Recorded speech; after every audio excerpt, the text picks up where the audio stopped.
এখন আমি আপনাদেরকে এক বিশিষ্ট ব্যক্তি যিনি আমার ফুফাজান হচ্ছেন, তিনি বর্তমান ভারতবর্ষে উনি অবস্থান করেছেন 7-8 দিন হয়েছে। তো বিগত 21 বছর পরে উনি ভারতবর্ষে পা দিয়েছেন। তো এখন উনি আমাকে কথা দিচ্ছেন যে উনি 6 মাস পর, মানে অ্যাকচুয়ালি 6 মাস মানে প্রত্যেক বছরেই 6 মাস অন্তর অন্তর উনি কিন্তু ইন্ডিয়া একবার করে আসবেন।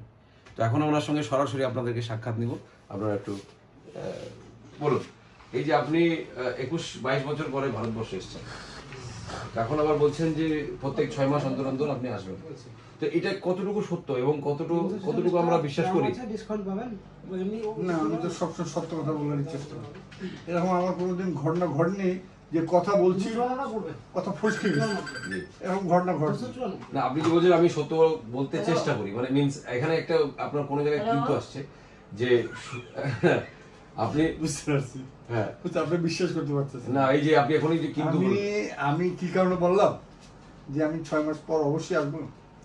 আপনাদের আপ্যায়ন, আপনাদের ভালোবাসা, তারপর কাবাব, মেনলি কাবাব খাওয়ার জন্য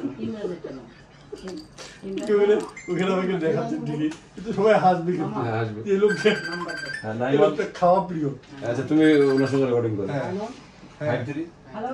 আমি এখানে আসতে যাচ্ছি এই কারণে যে এখানে কাবাব খুব সস্তা, এটা আমরা চিন্তা করতে পারি না।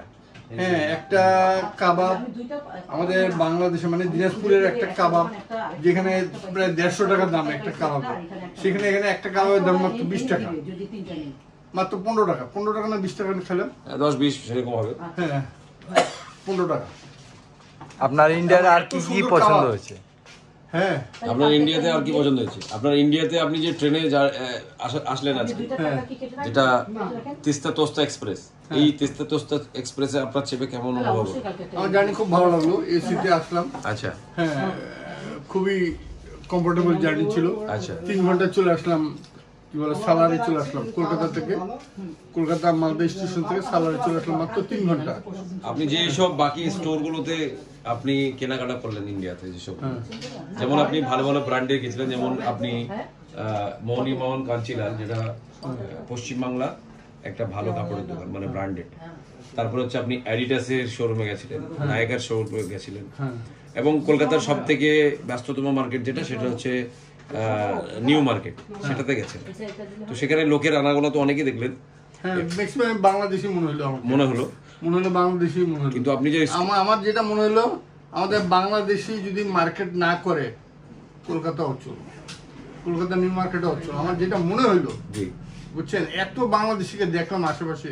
তো আপনি এখানে বুঝছেন যে সত্যি বাংলাদেশিরা না আসলে কিন্তু তাদেরও একটু সমস্যা হবে, যেহেতু এত ভিড় বানাচ্ছে বলে তাদের নিশ্চয়ই এখানে লাভ আছে। তাদের লাভ আছে, বাংলাদেশিদের এত ভিড় করছে না না, বাংলাদেশিদের কোনো লাভ নেই। লাভ না থাকলে বাংলাদেশে কিনে নিয়ে চলে যাচ্ছে। হ্যাঁ, তো এক দেশ থেকে আরেক দেশ আসছে বারবার বাংলাদেশিরা কিনছে। হ্যাঁ, তো নিশ্চয়ই পাচ্ছে বলে তো কিনছে। যদি বাংলাদেশিরাও এই মুহূর্তে না আসে, তাহলে কিন্তু তাদেরও মনে হচ্ছে সমস্যা হবে কোনো জায়গায়। না, ভালো জিনিস পাইলাম না, একটা সলিড জিনিস পাইলাম না, যার ফলে দুই দেশেরই হচ্ছে। ঠিক আছে, আপনার সঙ্গে কথা বলে খুব ভালো লাগলো। ভালো থাকবেন, এবং প্রত্যেক 6 মাস অন্তর অন্তর একবার করে ইন্ডিয়া আসবেন। আসসালামু আলাইকুম রহমতুল্লাহ।